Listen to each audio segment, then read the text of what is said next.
Hello guys, మన previous వీడియోలో first question explain చేయడం జరిగింది. సో ఈ సెకండ్ క్వశ్చన్ యొక్క మీనింగ్ ఏంటంటే, ఏ అనేవాడు బి కన్నా ఒక పనిని 3 times ఫాస్టర్ అంట. అండ్ ఏ ఒక పనిని బి కన్నా 60 రోజుల ముందు పూర్తి చేయగలడు. అండ్ ఏ ప్లస్ బి కలిసి ఆ పనిని ఎన్ని రోజుల్లో పూర్తి చేయగలరు అని అడుగుతున్నాడు. సో యాజ్ యూజువల్గా ఏబి వాల్యూస్ ఏ 3 బి 1 తీసుకున్నాం. సో ఇది ఎఫిషియన్సీ రేషియో. సో మనకు కావాల్సిన టైం కాబట్టి దీన్ని రివర్స్ చేసుకుంటే మనకి టైమ్స్ రేషియోస్ వస్తాయి. సో మనకి ఈ విధంగా క్వశ్చన్ అడిగినప్పుడు ఏంటంటే దీని డిఫరెన్స్ తీసుకుంటాం. సో 1 3 యొక్క difference 2. So total work 60 days.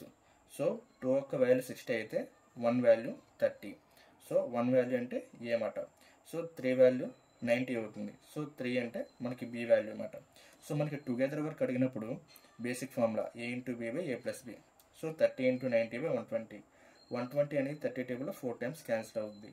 So 4 అనేది 90ని 22.5 క్యాన్సిల్ అవుతుంది. So A plus B together work 22.5 days.